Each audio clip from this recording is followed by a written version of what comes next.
안녕하세요. 저는 스스로 선생님 김봉숙입니다.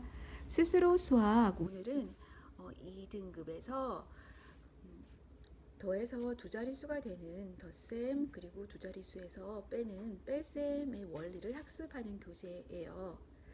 이 교재에서는 응용 문제가 좀 중요하고요. 원리에 대해서도 한 번 더 숙달하는 부분이 있으니까 어떤 식으로 수업이 진행되는지 한번 같이 볼까요? 자, 덧셈은 이렇게 한 자릿수끼리 더하면 두 자릿수가 되죠. 덧셈 부분은 아이들이 잘 이해하는 편입니다. 그러니까 큰 수가 10이 되게 만들어줘야 되니까 작은 수를 갈라서 주는 거예요. 그래서 충분히 이해를 잘 해줘서 이 부분을 스스로 잘 했어요.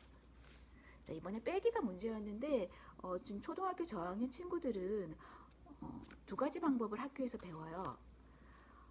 빼고 빼는 방법이라고 하죠. 빼는 수를 두 번 빼는 건데요. 17 빼기 8. 두 자릿수 17에서 8을 뺄 때 17의 낱개수만큼 먼저 빼주고 이렇게 빼주는 이유는 빼지는 수가 10이 되게 해줄 거예요. 자, 빼지는 수를 10이 되게 하면 그 다음에 10에서 빼는 건 쉬우니까 자, 빼지는 수를 10이 되게 하고 한 번 더 빼는 거예요. 그래서 이 방법을 간단하게 한 번 더 한 번 빼고 또 빼고 빼는 방법이라고 얘기를 해요. 자, 그런데 지금 이 방법은 이렇게 수가 커지게 되면은 뭐 37 빼기 8 이렇게 되면은 혼돈이 올 수 있어서 10에서 받아내린 방법을 더 많이 숙달하도록 가르치고 있답니다. 근데 이 부분을 조금 개념상 어려워해요.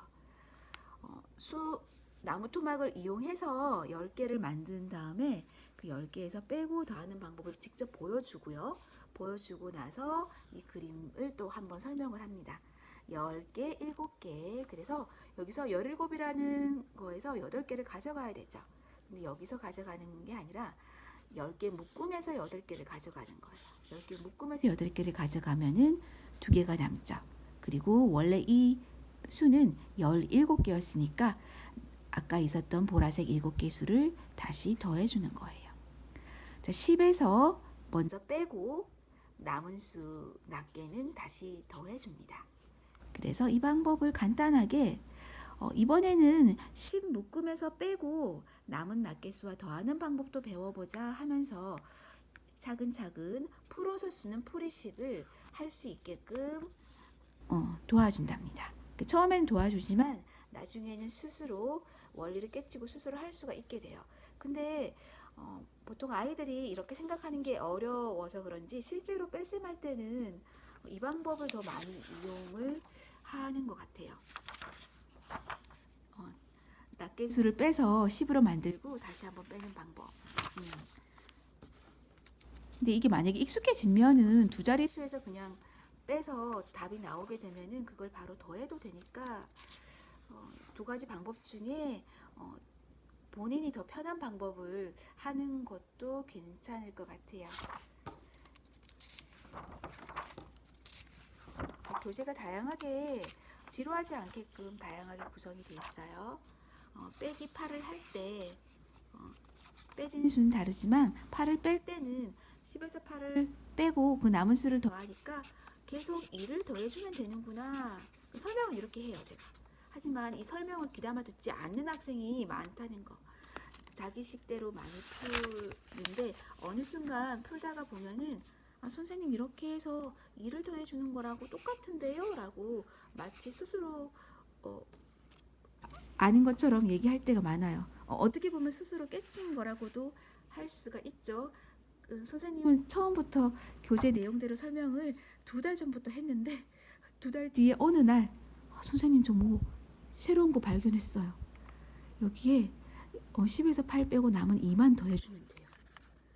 이런 식으로 뜬금없이 자기가 알아 깨친 거를 자랑처럼 얘기하는 친구도 있어요. 중요한 거를 지금부터 얘기해 줄게요. 응용 문제 부분인데요. 이 정도는 1학년 2학기 때 아이들이 풀 수 있어야 합니다. 자, 큰 문제가 있고요. 여기에 딸려있는 그림이 있어요. 지금 1번 문제는 선우의 나이는 몇 살입니까? 라고 물었고 주어진 조건은 3년 후에는 12살이 됩니다. 라고 되어 있어요. 그럼 보통 친구들이 3년 후에는 12살이 됩니다 하니까 15살이에요 라고 얘기를 해요. 지금 물어보는 거는 지금 선우의 나이가 몇 살일까 해요. 지금 몇 살인지 모르지만 1년, 2년, 3년이 지나면은 12살이 된다는 거죠. 12살. 그래서 아이들한테는 이렇게 수직선을 그려서 지금 몇 살인지 모르는데 1년, 2년, 3년 지나면 12살이 되는 거야. 그럼 지금 몇 살일까? 해서 여기 수직선에 숫자를 한번 적어보게끔 해요. 그렇게도 하고 조금 더 설명이 필요한 친구, 이해가 필요한 친구는 지금 몇 살인지 모르는데 1년 뒤에 그럼 몇 살 되지? 1년 뒤에. 아, 이거 아직 모르겠구나. 자, 이런 식으로 수직선을 이용해서 여기 칸을 채워가면서 9살인 걸 알 수 있게 해주고요. 큰 수에서 부담감을 느낀다면은 어떤 친구가 3년 뒤에 5살이 된대. 그럼 지금 몇 살일까? 이렇게 물어봐서 예전에 배웠던 3년 뒤에 5살이 된대. 요런 미지수가 포함된 덧셈식을 쓸 수 있도록 선생님이 이끌어내기도 합니다. 그래서 아이가 이렇게 답을 썼고요. 답에 관한 식을 썼고요. 저랑 수업할 때는 이런 식으로 지금 몇 살인지 모르지만 3년 뒤에는 12살이 된다는 거구나. 이 식을 먼저 쓰도록 이끌어줘야 합니다.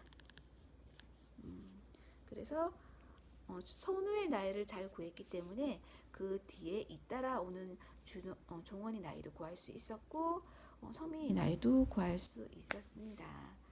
이제 뭐뭐보다 많습니다 라는 표현, 뭐뭐보다 적습니다 라는 표현은 보통 바로 수 이야기 측면에서 배웠던 부분이기 때문에 바로 이렇게 식을 잘 적어주고 답을 잘 구하더라고요. 자, 이번에 여기서 중요한 부분은 날씨를 조사하고 조사한 날씨를 표로 만든 부분을 이용해서 잘 이해하여 문제를 풀어가는지. 그럼 이 문제를 한번 설명을 해 드릴게요. 2달 동안 날씨를 조사해서 이렇게 4월달, 5월달에 관한 날씨가 3가지 형태의 날씨가 있고 수치가 표현이 돼 있어요. 1번 문제를 먼저 스스로 읽어보기 시키고 풀어보라고 하면은 대다수의 아이들이 이거 어떻게 해요? 라고 물어보고 손을 못 대요. 그리고 대신에 이거는 알더라고요. 몇 월 달에 더 맑은 날이 많아? 물으면은 5월 달이 더 맑은 날이 많아? 요까지는 알더라고요. 그럼 며칠이 더 많을까? 라고 했을 때 이 며칠에 대한 날짜에 대한 개념을 잘 이해하지 못해서 막 힘들어해요. 그 숫자를 무조건 더한다든지. 그러면 이렇게 이해할 수 있도록 이끌어내 주세요. 아이들한테 4월 달에는 맑은 날이 9일 동안 있었구나. 5월 달에는 맑은 날이 18일 동안 있었구나. 그럼 9일과 18일을 비교해 볼까? 그치, 5월 달이 더 많은데 5월 달은 18일 동안 맑았잖아. 그러면은 18일하고 9일을 비교해 보면은 맞아. 9일 더 맑았어. 그래서 5월 달이 맑은 날이 9일이 더 많았어.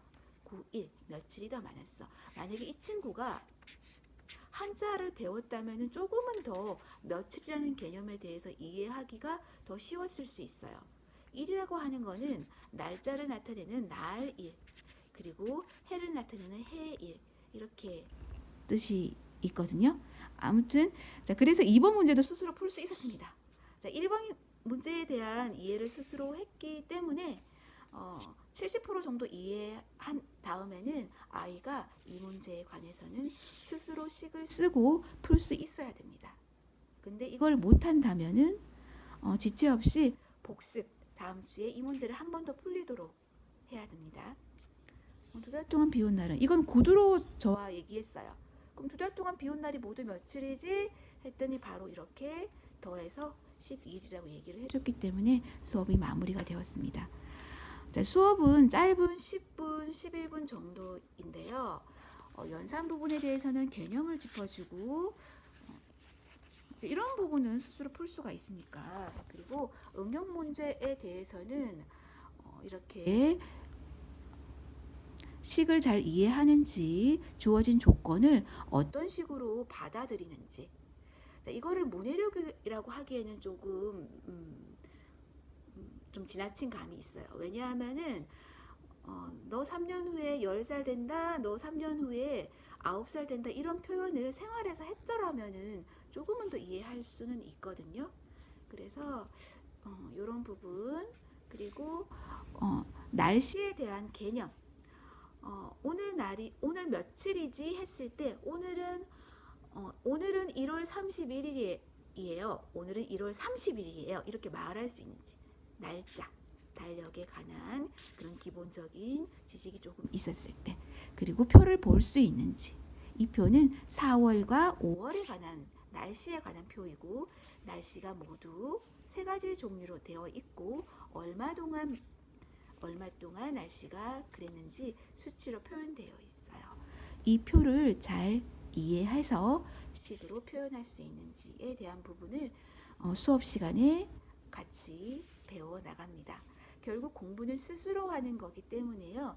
선생님이 옆에서 이거는 이런 말이야, 그러니까 너가 이렇게 이해해야 돼 라고 100번을 다 씹어서 입에 넣어줘도 아이가 소화가 되지 않습니다. 그 당시는 이해하는 척을 해도 그 다음번에 스스로 씹어 먹을 수 있어야 되죠. 네, 스스로 이해할 수 있어야 돼요. 그래서 개념을 잠깐 정도만 얘기해주고 스스로 풀 수 있는 시간 동안 잘 풀어내는지 점검을 하면서 수업이 마무리가 됩니다.